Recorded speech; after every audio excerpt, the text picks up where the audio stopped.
এখন আমরা আলোচনা করব বয়েল ও চার্লসের গাণিতিক সমস্যা ও এর সমাধান নিয়ে। প্রথমেই জেনে নিই কি কি সূত্রের প্রয়োগের মাধ্যমে আজকের অঙ্কগুলো আমরা সমাধান করব। বয়েলের সূত্রে একটি অনুসিদ্ধান্ত এখানে আছে, চার্লসের সূত্র এবং চার্লসের সূত্রের অনুসিদ্ধান্ত, এবং বয়েল ও চার্লসের সূত্রের পরিবর্তিত রূপ।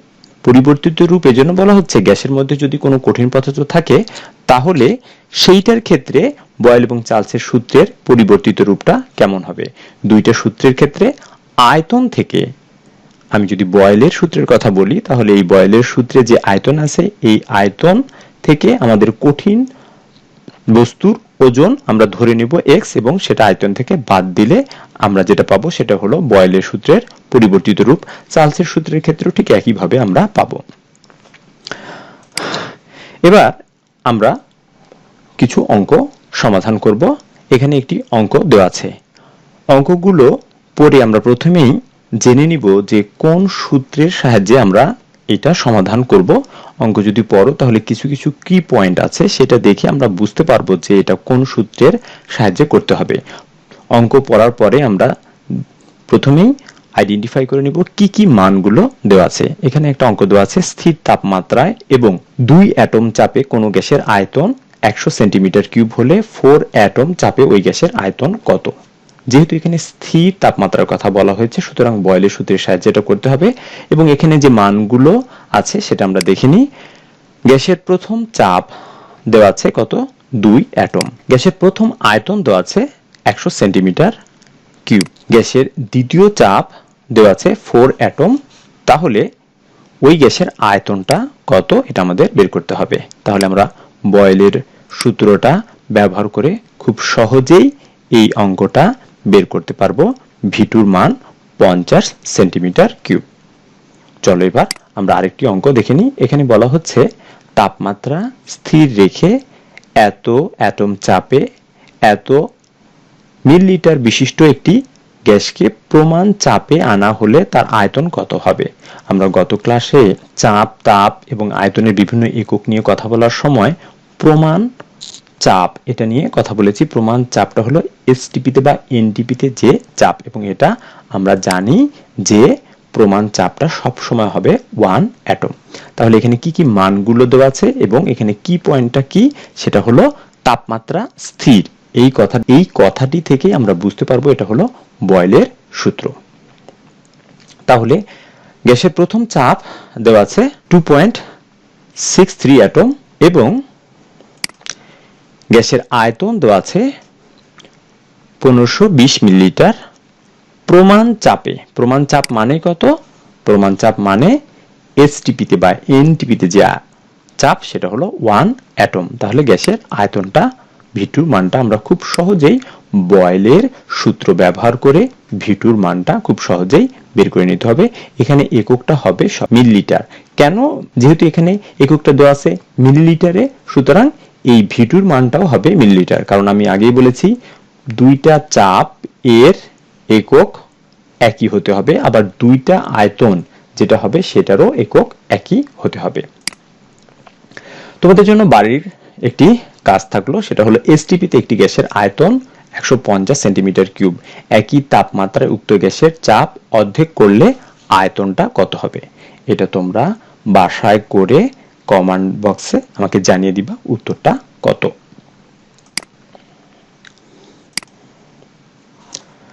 একটি সিলিন্ডারে 2 অ্যাটম চাপে 27 ডিগ্রি সেন্টিগ্রেড তাপমাত্রায় 5 লিটার বাতাস রাখা আছে। খুব ধীরে ধীরে বাতাসের চাপ দ্বিগুণ করা হলে বাতাসের আয়তন ও তাপমাত্রা কত হবে। এখানে আমাদের কি পয়েন্ট ধরতে হবে, এখানে তাপ স্থির কিংবা চাপ স্থির এরকম কথা কিন্তু ক্লিয়ার ভাবে বলা নাই, কিন্তু আমাদের এটা জানতে হবে যেহেতু এখানে একটি কথা বলা হয়েছে খুব ধীরে ধীরে বাতাসের চাপ দ্বিগুণ করা হয়েছে, তার মানে প্রক্রিয়াটি সমুষ্ণ প্রক্রিয়া, অর্থাৎ সম উষ্ণ অর্থাৎ সমান উষ্ণ। তার মানে বোঝাচ্ছে কি তাপমাত্রাটা এখানে স্থির আছে। তাহলে প্রথমে দেখিনি কি কি মানগুলো দেওয়া আছে। প্রাথমিক চাপ P1 এর মান দেওয়া আছে 2 অ্যাটম। প্রাথমিক আয়তন V1 এর মান দেওয়া আছে 5 লিটার। এরপর বলা হচ্ছে চাপের বৃদ্ধির পর চাপ কত। আগে যে চাপ ছিল সেই চাপের চাইতে কি হয়েছে, চাপ দ্বিগুণ হয়েছে। তাহলে আগের চাপের সাথে 2 গুণ করলে হয় হলো 4 অ্যাটম এবং আয়তনটা আমাদের বের করতে হবে। তাহলে আমরা খুব সহজেই বয়েলের সূত্র ব্যবহার করে আমরা V2 মানটা বের করতে পারি। তাহলে V2 মান আমরা খুব সহজেই এই P1 V1 divided by P2 মানগুলো যদি বসিয়ে দিই তাহলে আমরা সহজেই পেয়ে যাব V2 মান 2.5। এককটা কি হবে এখানে বলো দেখি। হ্যাঁ, এখানে এককটা যেহেতু আয়তন, আগের আয়তনটা ছিল কিসে, লিটারে, এবং পরের আয়তনটাও হবে লিটারে। এবারে আমরা বয়েল এবং চার্লসের সূত্রের একটা পরিবর্তিত রূপ দেখব। আমি আগেই বলেছি যদি গ্যাসের মধ্যে কঠিন বস্তু থাকে তাহলে সেই ক্ষেত্রে বয়েল এবং চার্লসের সূত্রের একটা পরিবর্তিত রূপ হয়, সেটা হলো আয়তনের সাথে কঠিন বস্তুর আয়তনটা যদি আমরা x ধরি তাহলে আয়তন থেকে xটা বাদ যাবে। তাহলে বয়েলের সূত্রে পরিবর্তিত রূপ হয় এইটা, এবং চার্লসের সূত্রের পরিবর্তিত রূপ হয় আয়তন থেকে এই যে কঠিন বস্তুর আয়তন যেটা আমরা x ধরবো সেটা হলো আয়তন থেকে বাদ যাবে। তাহলে আমরা দেখে নিব এই বয়েলের সূত্রের পরিবর্তিত রূপ দিয়ে আমরা কিভাবে গাণিতিক সমস্যা সমাধান করতে পারি। এখানে একটি গাণিতিক সমস্যা দেখতে পাচ্ছ। 38 ডিগ্রি সেন্টিগ্রেড তাপমাত্রায় একটি কাচের মার্বেল সহ কোনো নির্দিষ্ট ভরের গ্যাসের আয়তন 250 সেন্টিমিটার কিউব তাপমাত্রা স্থির রেখে মানেই বোঝাচ্ছে বয়েলের সূত্র। চাপ দ্বিগুণ করলে মার্বেল সহ গ্যাসের আয়তন 130 সেন্টিমিটার কিউব। তাহলে মার্বেলের আয়তনটা কত। তাহলে প্রথমেই আমরা সমাধান করতে গিয়ে ধরে নিলাম কাচের মার্বেলের আয়তনটা কত, x সেন্টিমিটার কিউব। তাহলে আমাদের এখানে কি কি মানগুলো দেওয়া আছে সেটা আমরা দেখব। প্রাথমিক চাপ দেওয়া আছে, এই জায়গাতে আমরা এটা ধরে নিব, কারণ তাপমাত্রা যখনই স্থির করছি চাপটা তখন দ্বিগুণ করছি। তার মানে প্রাথমিক চাপ আমরা ধরে নিলাম হলো 1p অ্যাটম। প্রাথমিক আয়তন এখানে দেওয়া আছে, এটা দেওয়া আছে। চাপ বৃদ্ধির পর চাপ দ্বিগুণ হলো, অর্থাৎ P2 সমান সমান তখন কত হবে, 2 গুণিত p। তাহলে পরবর্তীতে চাপ বৃদ্ধির পরে চাপ হলো 2p atom. আয়তনটা V2 130 centimetre cube এবং কঠিন বস্তুর আয়তন ধরেছি x। তাহলে আমরা বয়েলের সূত্রের পরিবর্তিত রূপ আমরা দেখতে পাই এইটা। এখানে P1 এর মান, V1 এর মান, V2 এর মান যদি আমরা বসিয়ে দিই তাহলে খুব সহজেই x এর মানটা পেয়ে যায়, আর x এর মানটাই আমাদের কাঙ্ক্ষিত কাচের মার্বেলের আয়তন। এরপরে আমরা আরেকটি অঙ্ক দেখব। এখানে বলা হয়েছে একটি ফ্লাক্সে 10 অ্যাটম চাপে 5 লিটার হাইড্রোজেন ভর্তি করা হয়েছে। একটা ফ্লাক্সের মধ্যে 10 অ্যাটম চাপে 5 লিটার হাইড্রোজেন ভর্তি করা আছে। 2 লিটার আয়তন বিশিষ্ট কতটি বেলুনকে ওই গ্যাস দ্বারা ভর্তি করা যাবে যখন প্রতিটি বেলুনের ভিতরে হাইড্রোজেন গ্যাসের চাপ 2 অ্যাটম হবে। প্রতি ক্ষেত্রে গ্যাসের তাপমাত্রা স্থির মানেই প্রকাশ করছে এটা হলো বয়েলের সূত্র। তাহলে আমরা প্রথমে দেখিনি কি কি মানগুলো এখানে দেওয়া আছে, এবং যেহেতু এখানে বেলুনের কতগুলো বেলুন আমরা গ্যাস দ্বারা ভর্তি করতে পারবো, সুতরাং আমরা এখানে ধরে নিব যে বেলুনের আয়তন ইকুয়াল টু x। তাহলে একটি বেলুনের আয়তন কত, কারণ বলা হচ্ছে যে বেলুনগুলো ভর্তি করব সেই বেলুনগুলোর মধ্যে 2 লিটার আয়তন থাকবে। তাহলে x সংখ্যক বেলুনের আয়তন হবে 2x লিটার।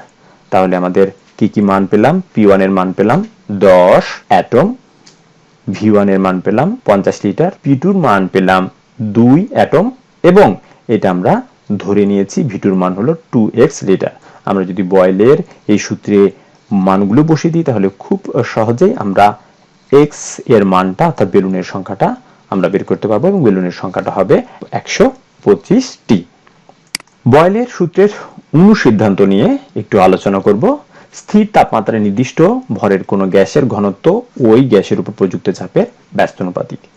এইখানে যখনই তাপমাত্রা স্থির বোঝানো হয়েছে এবং ঘনত্বের সাথে চাপের একটা সম্পর্ক বোঝানো হয়েছে, এবং আমাদেরকে মনে রাখতে হবে যে বয়েলের সূত্রের অনুসিদ্ধান্তে ঘনত্বের সাথে চাপের সম্পর্কটা সবসময় সমানুপাতিক। তাহলে সম্পর্কটা দাঁড়ায় এরকম, P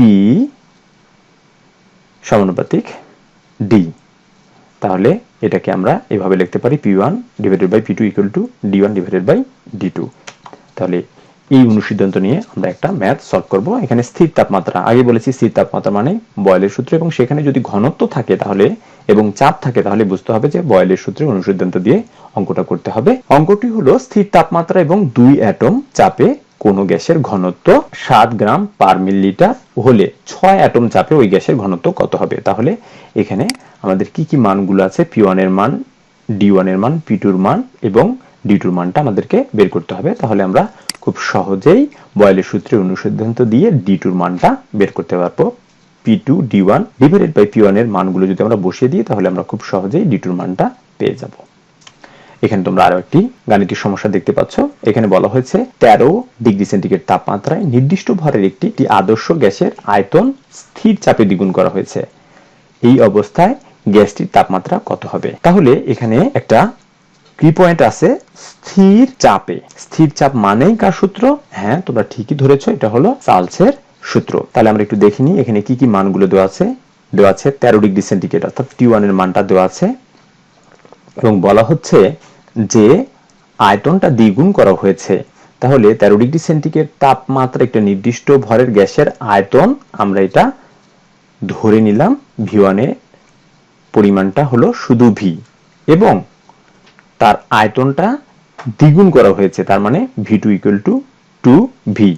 তাহলে T2 টা আমাদের বের করতে হবে। আমরা খুব সহজেই চার্লসের সূত্রের প্রয়োগ করে আমরা এই গাণিতিক সমস্যাটা সলভ করতে পারি। এখানে T2 এর মানটা কেলভিন এককে আসার পরে এটাকে আবার আমরা সেন্টিগ্রেড এককে পরিণত করব। তোমরা এখানে আরো একটি গাণিতিক সমস্যা দেখতে পাচ্ছ। এটা মেডিকেলের ভর্তি পরীক্ষায় এসেছিল। 27 ডিগ্রি সেন্টিগ্রেড তাপমাত্রায় 300 মিলিলিটার পরিমাণ একটি গ্যাসকে চাপে রেখে 7 ডিগ্রি সেন্টিগ্রেড তাপমাত্রায় নিয়ে আসা হলে ইহার আয়তন কত হবে?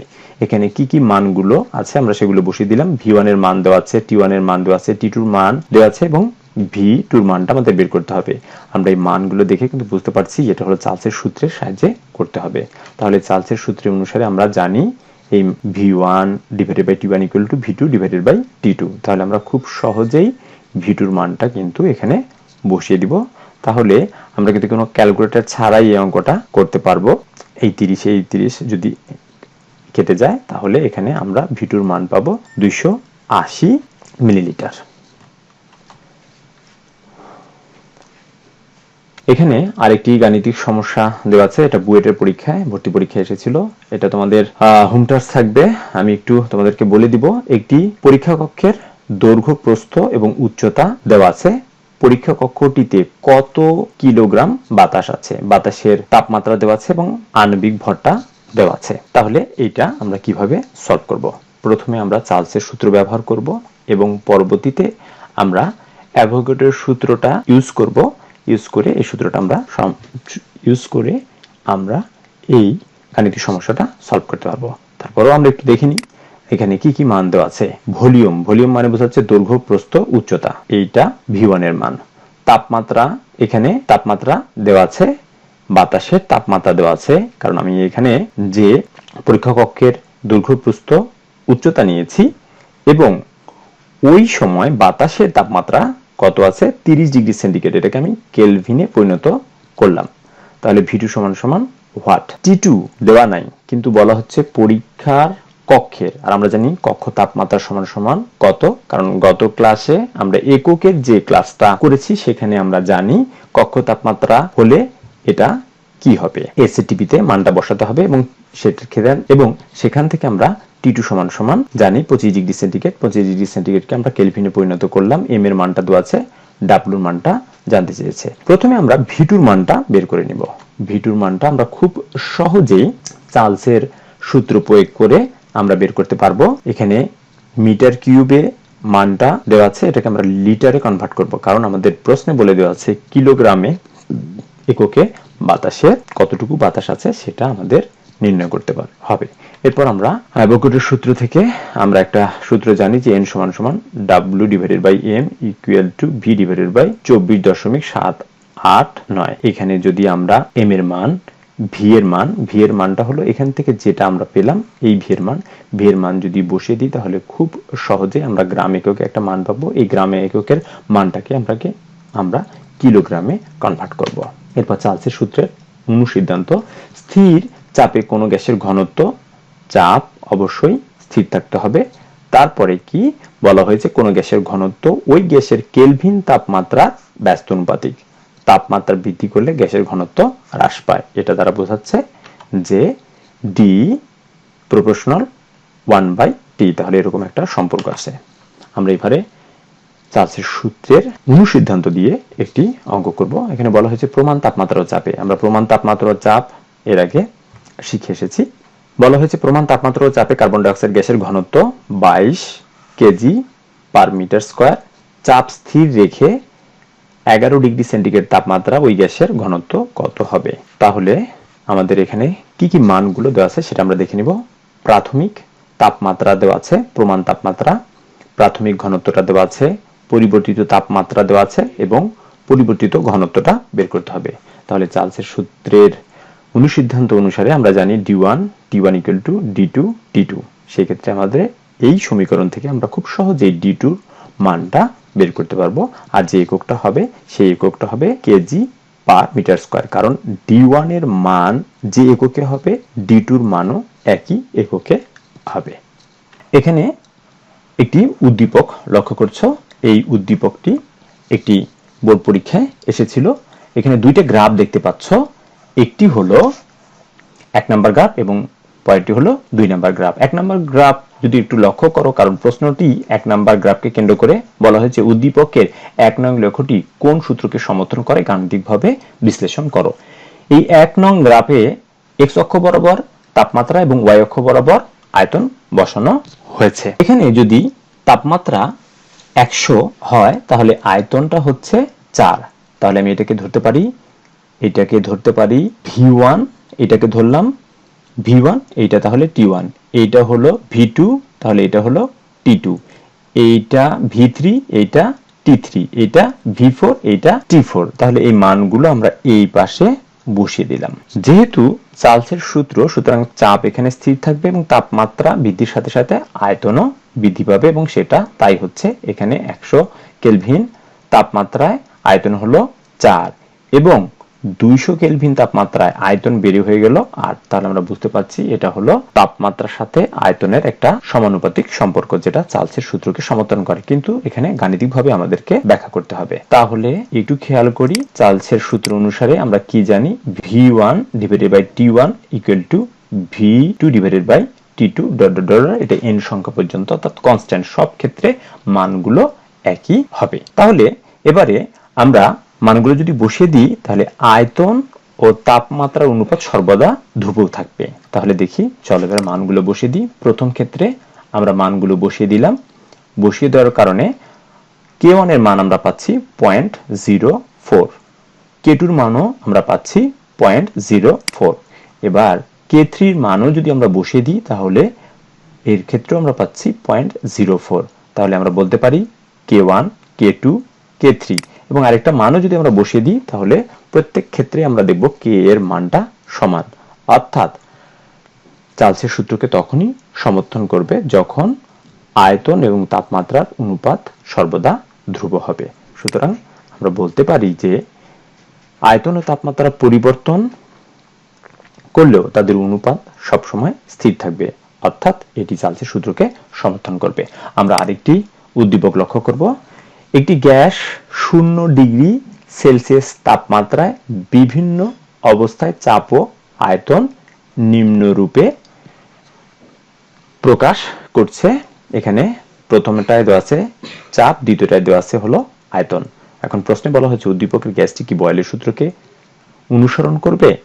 তাহলে আমরা এই অঙ্কটার ক্ষেত্রে চাপের এগুলো হলো মান, এটা হলো p1 এর মান, চাপের এটা হলো p2, এটা হলো p3 এর মান, আয়তনের ক্ষেত্রে এটা হলো v1 এর মান, v2 এর মান এবং এটা হলো v3 এর মান। তাহলে বলছে যে উদ্দীপকে গ্যাসের চাপ ও আয়তনের পরিবর্তন দেখা যাচ্ছে কিনা একটু খেয়াল করব। আমরা সূত্রে কি জানি যে p1 v1 = p2 v2 = p3 v3, এটা হলো সবগুলোর মান যদি একই হয় তাহলে সেটা বয়েলের সূত্রকে সমর্থন করবে। উদ্দীপকের গ্যাসের চাপ ও আয়তনের পরিবর্তন দেখানো হয়েছে। আমরা বয়েলের সূত্র অনুসারে আমরা একটা জিনিস জানি যে P1 V1 equal to P2 V2 equal to P3 V3, এগুলো সবগুলোর মানটাই যদি একই হয় তবে সেটা বয়েলের সূত্রকে সমর্থন করবে। তাহলে আমরা বয়েলের সূত্র অনুসারে আমরা লিখতে পারি হলো K1 equal to P1 V1। তাহলে P বসিয়ে দিলাম, তাহলে আমরা এখানে একটি মান পাচ্ছি। পরের ক্ষেত্রে K2 সমান সমান আমরা লিখতে পারি P2 V2।